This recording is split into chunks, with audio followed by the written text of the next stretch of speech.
امام اہل سنت فاضل بریلوی رحمۃ اللہ علیہ کی بات یاد آتی. رمضان المبارکہ میں اعتکاف میں تھے، مسجد میں اعتکاف میں بیٹھے ہوتے اور افطاری کے فوراً بعد آپ کو پان کھانے کی عادت تھی، اور گھر سے جو کھانا لاتا لے جاتا تھا تو وہ 10-12 سال کا ایک بچہ تھا. وہ افطاری میں کھانا تو لایا، ایک دن پان نہیں لایا، لیٹ کر دیا، تراویح ہو گئی. اور جس کو پان کھانے کی عادت ہے افطاری کے فوراً بعد، وہ ہم کو تو نہیں ہے لیکن پان والے بہتر جانتے ہیں کہ طلب شروع ہو جاتی ہے. تو ہو سکتا ہے تھوڑی دیر نہ ملے تو دماغ میں بہت ساری چیزیں آنے لگتی ہیں. تراویح کے بعد وہ بچہ آیا پان لے کر کے. آپ پان تو لے لیے، ایک چماٹ بھی لگا دی کہ اتنی دیر کہاں گیا تھا، تماچا لگا دی اس کو. یہ تو گھر میں چلتا رہتا ہے، کیا ہم اپنے بچوں کو نہیں مارتے؟ کوئی اگر تاخیر کیا یا کوئی چیز ہوئی تو ڈانٹ ڈپٹ یا تھوڑا سا مارنا یہ تو نارمل چیز ہے، چلتی ہے. وہ بچہ اپنا سر رگڑتے ہوئے بھاگ گیا.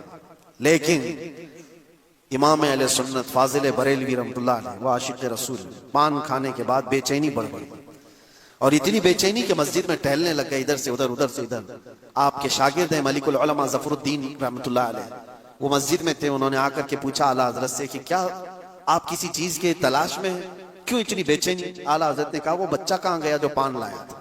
کہا کیوں، کیا بات ہے؟ کہا اس کو ڈھونڈ کے لے آؤ، اس کو ڈھونڈ کے لے آؤ، میں نے ناحق اس کو مار دیا. علامہ ظفر الدین رحمۃ اللہ علیہ فرماتے ہیں کہ یہ بھی تو کوئی بات ہے، وہ خادم ہے آپ کا، خاندانی خادم ہے، اس کے گھر سے سارے لوگ خدمت کرتے ہیں. اعلیٰ حضرت نے کہا نہیں، وہ بچہ جہاں بھی اس کو ڈھونڈ کے لاؤ. کہتے ہیں کہ سب کو ڈھونڈنے پر لگا دیے لیکن بچہ کہیں ملا ہی نہیں. رات بھر اعلیٰ حضرت مسجد میں سوئے نہیں، اعتکاف میں ٹہلتے رہے. جو آئے پوچھے ملا وہ نہیں. سحری کا وقت ہوا تو پھر توشہ دان لے کر کے گھر سے وہ لڑکا آ گیا. کھانا لانے لے جانے کی ذمہ داری تھی. سحری کے وقت میں وہ اپنے مزے میں تھا، وہ اپنی دھن میں تھا. وہ آیا، جیسے آیا علامہ ظفر الدین رحمۃ اللہ علیہ فرماتے ہیں ایسا لگا کہ اعلیٰ حضرت کو زندگی کی کوئی بہت بڑی چیز مل گئی. دوڑتے ہوئے آئے، توشہ دان اس کا ادھر رکھ دیا اور اس بچے کے سامنے گھٹنے ٹیک کر کے نیچے بیٹھ گئے. 12 سال کا لڑکا ہے اور وقت کا مجدد گھٹنے ٹیک کر نیچے بیٹھ گیا ہے. اس کے بازو پکڑ لیا، کہا کہ بیٹا کل مغرب کے بعد تیرے پان نہ لانے پر میں نے تراویح کے بعد جو تجھے تماچا مارا وہ میں نے اپنے نفس کے لیے مارا، میری ضرورت کے لیے مارا. اس سے شریعت کا کیا لینا دینا؟ تو نے ایسا کون سا جرم کیا تھا جس پر اسلام سزا دے سکتا ہے؟ تیرا کوئی جرم نہیں تھا، یہ صرف میں نے اپنے پان کے لیے مارا ہے. کیا تو مجھے معاف کر سکتا ہے؟ بچہ کیا سمجھے، وہ اپنا ہاتھ چھڑانے لگا. بڑے مولانا چھوڑیے، مجھے کوئی مسئلہ نہیں.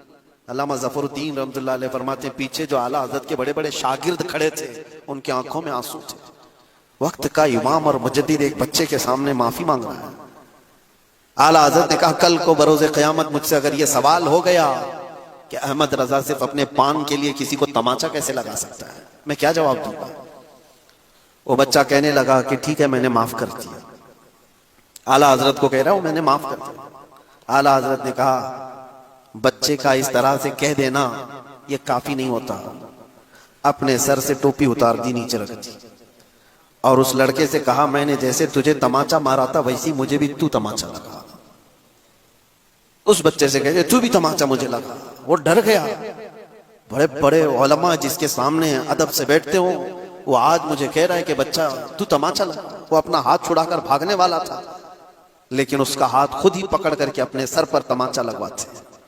2 3 4 اس کے ہاتھ سے جب اپنے سر پر تماچے لگوائے تو اس کے بعد کہا اب مجھے جا کر اطمینان ہوا کہ میں نے اپنی نفس کے لیے جو کیا تھا اللہ تعالیٰ اسے مجھے معاف فرماتے.